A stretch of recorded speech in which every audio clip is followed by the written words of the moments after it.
Miss Sheila Lobien. She is the CEO of the Lobien Realty Group. I hope I pronounce it well. And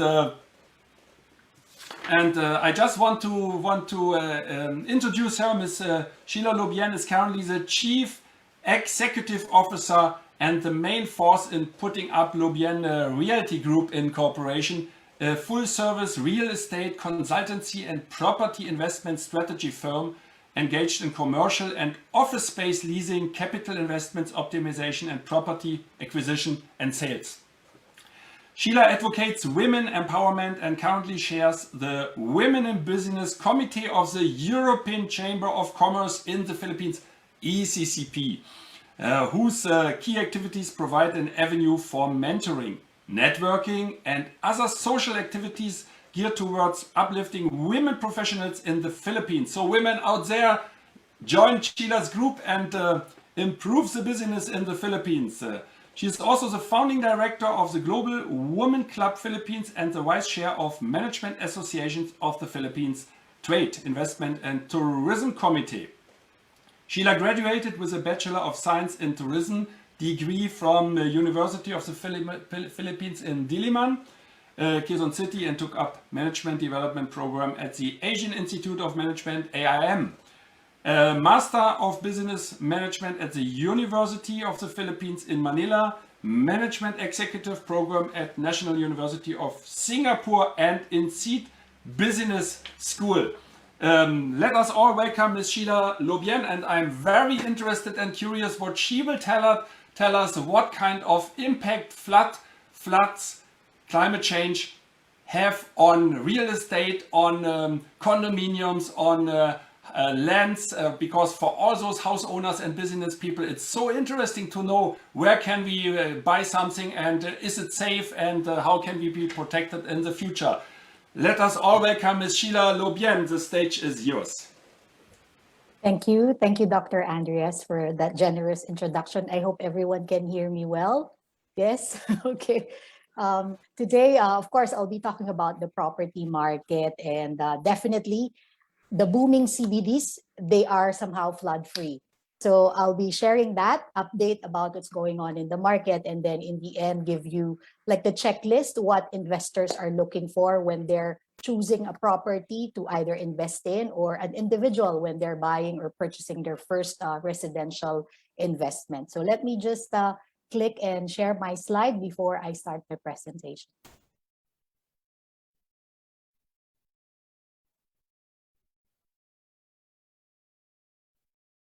All right, everyone can see it, clear? Good. I'll start, Dr. Andreas. Okay. So, go ahead, please. Okay, all right.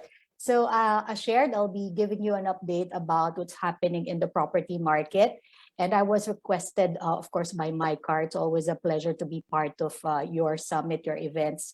And this later on, I'll be giving you a guide to choosing a location, property selection. And I shared what many multinational companies and individuals or investors are looking at when they're choosing a property. And definitely they are flood free. So let me start. Quickly, briefly on what's happening here in the Philippines, and I'm sure everyone knows about this. COVID-19 has impacted the country, not just the real estate market, but the whole economy. And this is a global thing. It's not just here. We've experienced the lowest decline in our GDP at negative 9.6%. The negative decline that we've seen was 22 years ago, and that was during the Asian financial crisis. However, as you've probably heard in many forums today, the light at the end of the tunnel is almost there, because the vaccination program in the Philippines right now is currently happening. And I'm a parent, and I'm very happy that my two kids also were recently vaccinated. So they're in that age group below 18. And that's why I said maybe next year, classroom face-to-face will start to happen again, and the economy will definitely open up again. So here are some of the economic indicators showing that really the light at the end of the tunnel is there. GDP is moving up. OFW remittances also has been increasing. Employment rate back in the 90s. the Philippine Stock Exchange, which shows you what's happening in the private sector. The confidence is back and it's also moving up. And us in the property market, we closely monitor these real estate indicators. And looking at the GDP from construction, it has also improved. When we look at the real estate loans coming from the residential and the commercial loans, they are also steadily increasing. Building permits have gone up. Definitely few years ago, well, in 2020, it has gone down because people cannot move, people cannot go out. But today, when you go out, you'll see that construction is happening everywhere. Build project, like what Secretary has mentioned earlier, they're moving, they're continuously happening to improve the infrastructure, not just the flooding, the concerns of our country, but other infrastructure that we need, transportation, internet connection, better telecommunication, all that, and so many other things. And the government is also helping everyone by lowering interest rate. The Bangko Sentral ng Pilipinas recently have published that they've seen also an increase in our GDP that last quarter, which is good. And that's why, somehow everything also, even in the real estate market, we're seeing that it's slowly moving up and slowly improving. And I've always shared that the property market, the real estate market here in the Philippines is very resilient.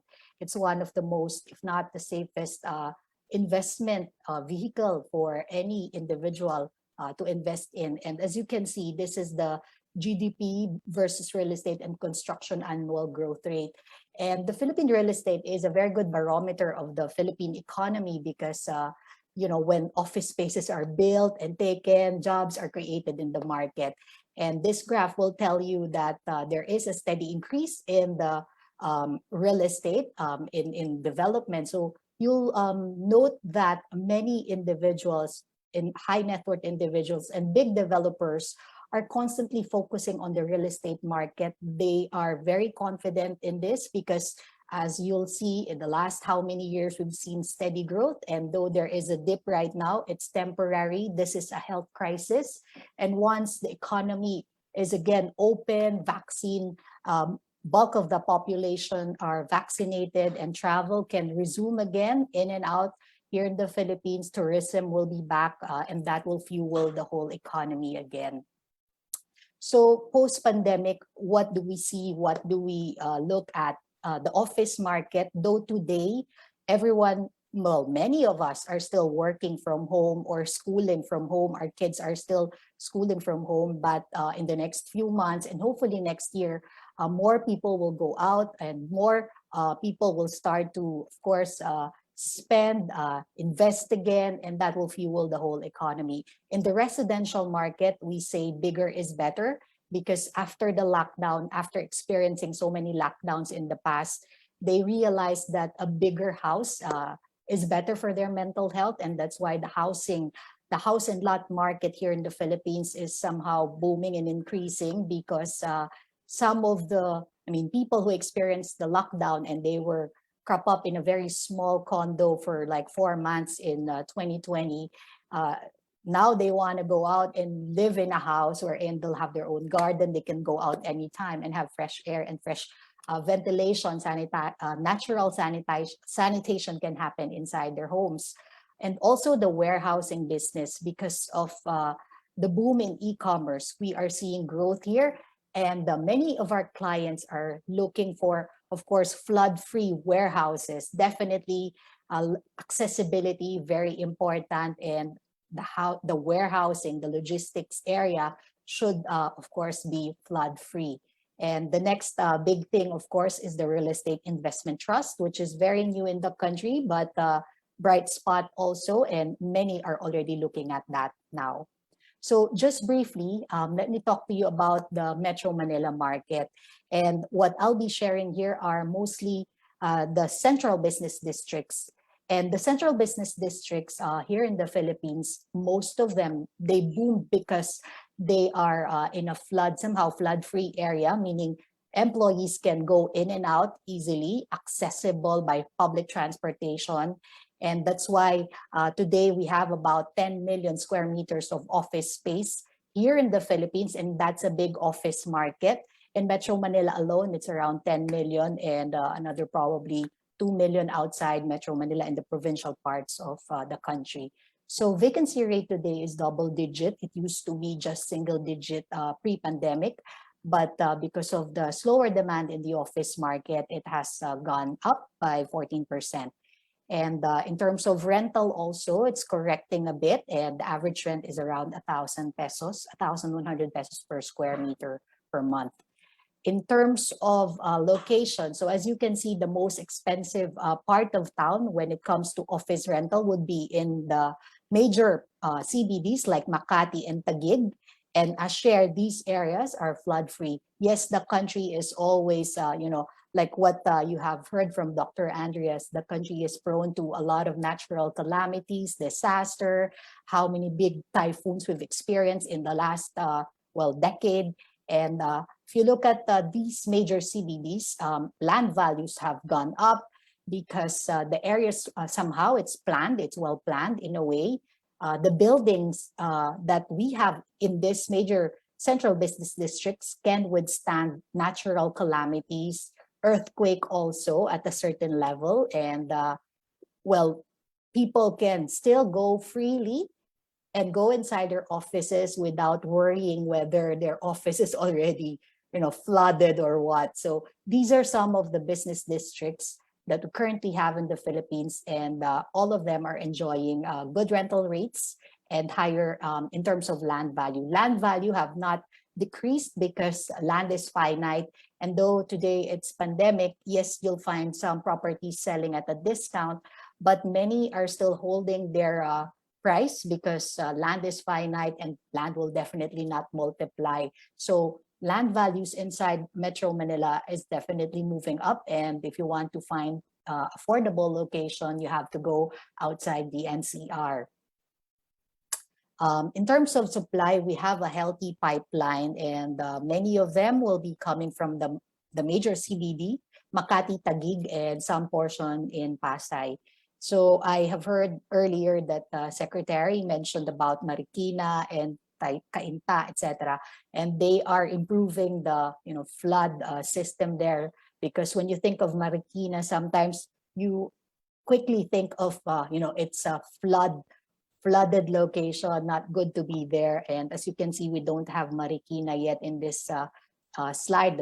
It's not part of the major CBD here, but hopefully once all this infrastructure and the build plan of our administration are all completed, we'll probably see them in the Metro Manila office supply pipeline. Now, if you want to know who are the main drivers, who are these companies or industries taking space or investing here in the country, they are coming from the outsourcing industry, the BPO, and then pre-pandemic, we had the Chinese mainland companies, the online gaming, and several other brick and mortar companies, multinational or local firms who are also expanding and taking office spaces, not just here in the metro, but outside Metro Manila. And quickly talking about the provincial market, as you can see, bulk of the townships or mixed-use development, they're outside Metro Manila because we still have a lot of land outside Metro. I'd say 80% of the economic activity here in the Philippines, they're concentrated in Metro Manila, and only about 20% are outside the Metro. So after Metro Manila, you'll have Cebu as one of the biggest town, or I wouldn't call it a province anymore because there are a lot of major companies who are already present in Cebu. And then nearby Metro Manila would be Pampanga, Cavite, Laguna, Bulacan, etc. And if you want to go to vacation places, you have Batangas and Tagaytay. So as you can see here, these are all mixed-use development led by the big developers here in the country, all the way, from Baguio all the way down to Dumaguete and Cagayan de Oro. These are mixed-use townships. When we say mixed-use, you can live, play, and work in one area. The hotel is there, the schools are there, condos are there, residential, office spaces, and places of recreation are all found in one area. So it's well-planned, it's mixed-use, and again, flood-free. People can enjoy the area easily. You don't have to go out. Everything are just within your reach. And that's what's happening right now. It's not a trend. It's gonna happen more and more. And the main driver of this is, of course, the outsourcing industry, because they are going outside Metro Manila to also tap fresh labor, talented young Filipinos who are based in the provinces. And most of them, if they, they don't want to go to Manila anymore, they prefer to live there and work there as well. So this township developments are happening more and more, and 60% are already outside the metro. In terms of vacancy, it's higher compared to Metro Manila, and rental also is half compared to Metro Manila. So big firms, big companies, if they want to save on cost and, well, of course, take advantage of fresher labor market and affordable labor market as well, they go outside Metro Manila, and that's why the provincial market is also growing. And all the more today because they also want to somehow pandemic-proof their operation. So bulk of them who already have a big operation in Metro Manila are expanding outside in the provincial area, so that if another, pandemic or another economic, not just economic, but disaster, typhoon or whatever happens, if their Manila office is closed, then they can operate in another location in the provincial towns. In the residential market, again, when you are choosing a property, it's important to look at so many things. And just to share some interesting slide from the Bangko Sentral ng Pilipinas, this is the Residential Real Estate Price Index. And as you can see, prices of property, house and lot, though of course it's lower compared to pre-pandemic times, but single detached homes and houses are still enjoying higher rate, higher prices compared to condominiums. And there will be more and more demand because real estate, houses is always part of the basic human needs. And later on, I'll show you what are the location checklist when you're looking for a property or looking for your office investment area. Again, this is just an interesting slide comparing 2020 versus 2021 in terms of prices per square meter, house and condominium. We've seen an increase already by 4% with regard to the housing, and then 6% in the condominium market. So as I've shared, the market is recovering, and we're seeing that now in the property sector. And some top trends that we see will happen, and it's currently happening now because of what we've experienced in the last how many months. The township will grow more and more because, of course, the current administration also would like to decongest Metro Manila. And that's why build is happening, not just here in the country, but not just here in the metro, but all over the country. Condominium developers also, aside from making sure that the location is safe, flood-free, it has to also have a lot of good ventilation, natural light, so that it will be somehow virus proof. We can't have that, right? But at least it's a location wherein you feel safe and healthy. And today we see that in so many developments, not just here in the metro, but in other parts of the Philippines. At the warehousing storage market, this is the brightest spot in the real estate market right now. It's a thriving industry with 8.2% growth rate projection in the next 4 years. It's going to be a 1.1 trillion economy. That's what they are forecasting for the warehousing logistics market. Again, this is brought about of the boom in the e-commerce. Everyone's used to or forced to buy things online because we want to avoid commute, at the same time being exposed. While, of course, everyone's not vaccinated yet, we try, and I think it's going to continue wherein people will still transact, buy things online, and that's why the logistics market, the warehousing market is booming. And this sector, again, when they look at properties, they are always making sure that the area is flood-free, because you don't want to store your things in a location wherein it will be affected when a big typhoon comes or when a big, disaster will happen, right? So these are the things that we are seeing. And again, just some data on e-commerce. It used to be just a $500,000 industry in 2015. The forecast is that by 2020, 25, it will be a 12 billion US dollar market. This is the growth projection for the e-commerce, and that's why the warehouse and logistics market here in the Philippines is booming right now. And real estate investment trust, very new, not related to, of course, Typhoon, but many big developers are into this. Other countries, first world countries, they have a very successful real estate investment trust, and it's a very good mechanism, vehicle for a lot of people out there who would like to invest in the property market. This mechanism or this vehicle is targeting people, Filipinos, with 5,000 to 500,000 peso in their banks, and they can easily invest in the property market. And again, all the properties of these big developers under the real estate investment trust company are in a somehow flood-free area. And finally, I think many of you are waiting for this. What makes a location attractive? And the Philippines, we already have all of this. We're number one when it comes to outsourcing voice. The Philippines is in the world stage. When big companies in Europe, in US, even in Asia, think of outsourcing, Philippines will be number one when it comes to voice. And second, when it comes to non-voice, non-value, higher value work like accounting, engineering, etc. Number one is India, but Philippines is number two. And they are coming here in the Philippines because of the talent. We have a very big population. Almost everyone can speak English.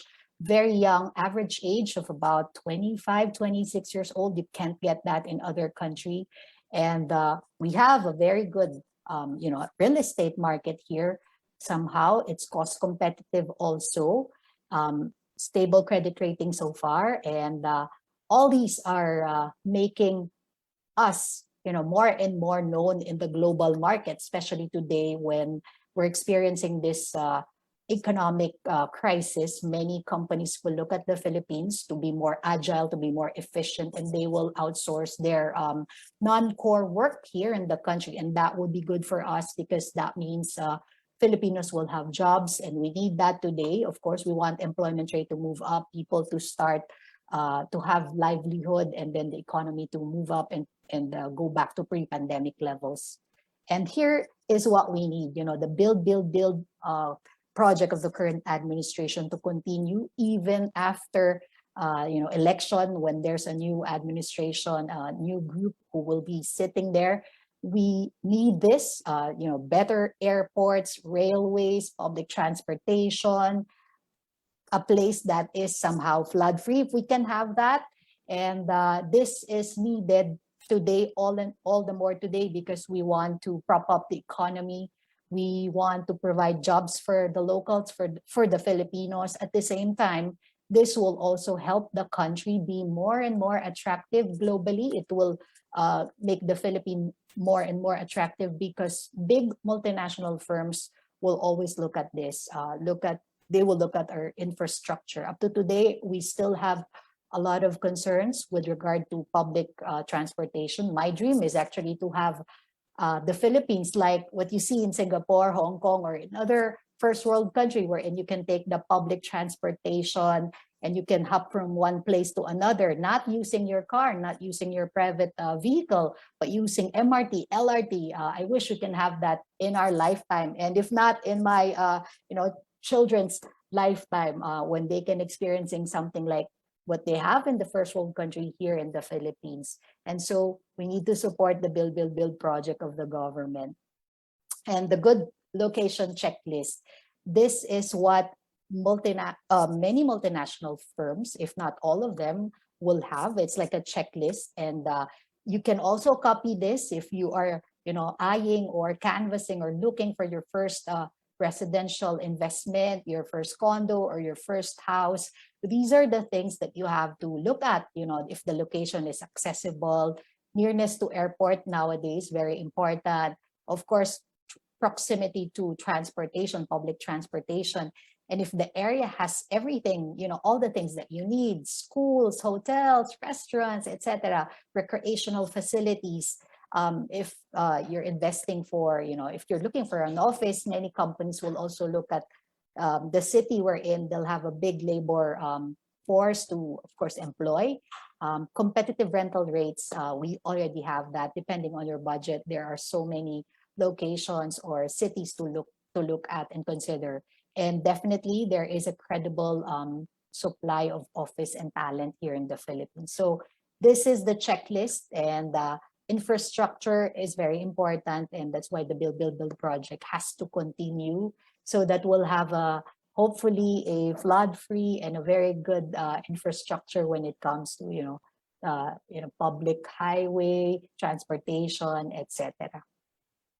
And this is our medium to long-term expectation, because of, just to summarize what I have shared, because of what we've experienced in this pandemic. Many will look at having either their condo or their house near their places of work to lessen commute. And of course, the Build project, if it has to be supported, and that will make commuting easily. NCR, of course, decongesting the Metro Manila, and then the nearby towns will be very accessible. Going to the north, Pampanga, Bulacan, and then going to south, Cavite, Laguna will be easier with all the infrastructure that's happening in the country. And of course, as the economy opens up, credit from the financial institution will be less stringent. And then again, many Filipinos are looking at bigger homes, or probably buying their house and lot in near the beach to have a better mindset. So these are the things that we see. And aside from that, of course, the office market will recover. Many companies are thinking of having their employees back in the office. Well, it's going to be a mix right now. Some will stay home, but majority will still be in the office, because as shared, the current infrastructure here in the country is still not that great compared to the first world country, wherein everyone has good internet connection, telephone, and other infrastructure. And then the residential market will continue. The mixed use development will happen and will continue to improve outside Metro Manila. And that's why the Build project has to support all these. The warehousing market is booming because of the growth in e-commerce. And finally, the real estate investment trust, which I have shared earlier. And the country is hoping that our real estate investment trust vehicle here in the country will be somehow like the ones that we have in the first world country. And with that, I end my presentation, and happy to share more updates. Just follow us online. So thank you, and have a pleasant afternoon, everyone. Ms. Sheila, thank you very much for these you. insights. Thank you very much for your kind words. And I was very curious and interested when you were talking about the beaches. For somebody from Europe, the beaches sound always interesting. Huh? You can work, live, and play in there, right? Exactly.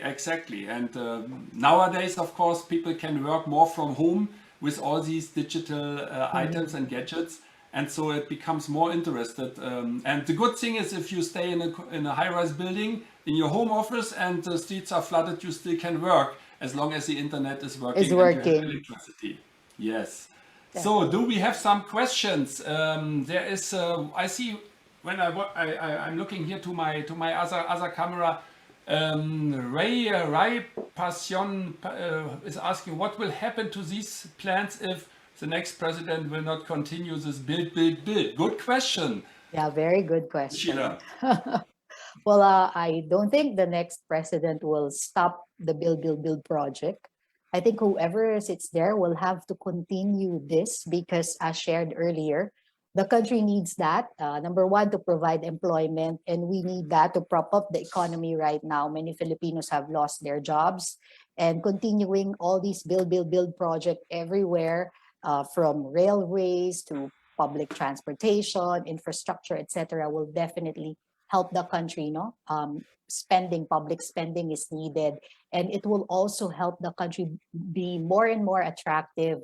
We need to increase our attractiveness rating, so that the global community and countries outside, the big investors outside, will look at the Philippines, because today, when you enter the Philippines, the airport is still not great, right? When you go to other countries, it's the first thing that you'll see. And they have a beautiful airport. We don't have that yet here in the Philippines. And we want to have that, aside from having a public transportation that all Filipinos can really use. As shared, we use our cars to go around town, and that's why pre-pandemic our concerns really was the traffic, right? We hated traffic. Now we love to see traffic because we want people to move and we want people to go out so that the economy will open up again. So whoever will sit there, I'm sure will continue the build project of the current government. Thank you, Sheila. I have one more question. I just read from my other monitor.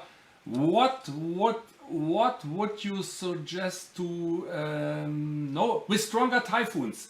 Some areas that were used to be flood-free, you mentioned that before, are now getting flooded. Flood level is getting higher in some areas also. How are real estate business dealing with this? I'm not a flood management expert, but in a real estate perspective standpoint, when we advise our clients, whether they're investors or occupiers, the first thing that they ask is the building, of course, able to stand earthquake, or the area, is it somehow flood free? They have us check those things, and we always advise them to look at that. And when we go and suggest and provide options to our client, when we consult, we tell them that, hey, this area is good, you can access, it's flood free. And that's why I shared earlier that some locations are not the favorite, because it's known for being flooded when just a small rain happens. So all the more when there's a big typhoon, it's going to be difficult. So those things have to be considered. So us as a real estate practitioner, we look at that. We advise our clients to make sure that the flood area, there's this thing, you can easily check that, verify that if you like, if the area is flood, if the area going there floods or what. So there are many ways now to check that. So be sure to at least look at those things before you commit into any location. Great. Then I hope that will encourage everybody to choose the right location. And it doesn't mean that in a an area is flood free, that it will always be flood free. That happened in Clark, what is well known as a flood free area. But there was one building in the middle of Clark, and they were calling us one day and they said, oh, we are flooded because of the slope. And there was a very dry season, so the soil was like concrete, so water could not disappear. But luckily, when you are in a high-rise building, that will not happen, and you are always safe. There's one question just coming in. Young Liquiron is asking, what are the data sets you are using for your flood analysis? Is it from Pagasa, or is it an analysis data? Well, Pagasa is a good source, but as a real estate practitioner, we already know more or less the area. And major CBDs, they don't really have big incidents of flooding. Very rare. I remember Ondoy and the big typhoons in the past, but the major CBDs actually were not really affected. So if you're looking at that, I don't think you'll have an issue. Again, do your research. It's easily you can easily do that. You go to the area, and sometimes you can see the flood watermark levels in the building. If you just want to be very simple about that, when we go check warehouses, logistics companies now, they look at the building facade and they'll check whether there are watermarks or anything, right? Because Philippines, there is typhoon every year, and if the area experienced flooding, the watermarks, you can easily see that. So aside from checking data, Pag-asa or whatever, you can do your physical check by visiting the area. Okay, so I just wanted to turn over to the next speaker, but now I see Camilo Garay. I greet you. I hope to see you in personal very soon after this pandemic. And Camilo Garay is asking, how comes that many buildings are underground car garage which are prone to floods in low-lying areas? How does it come that buildings have underground car garage, but they are laying in a low-lying area? And could we improve these architectural plans? Very good questions. I'm always wondering when I drive through Manila and I see all these basement parkings and no protection at all. So can you say something to this question? Very good question, Camilo. Very good question. I think my advice for those building owners, probably some of the old buildings, I see that in older locations and older buildings that most of the parking, they have basement. Up to today, there are some locations with like that. I wouldn't blame the architect, but probably at the time the building were built, those buildings were built, it was not like this right now with the climate change and so many things, different construction happening left and right. This flooding concern happens. But looking at that, you have to actually consult. If you're a building owner, get a good architect to look at the plan, look at the area. It should be master planned because all these things can be addressed if everything was planned in the beginning. And many developers right now are getting more and more sophisticated.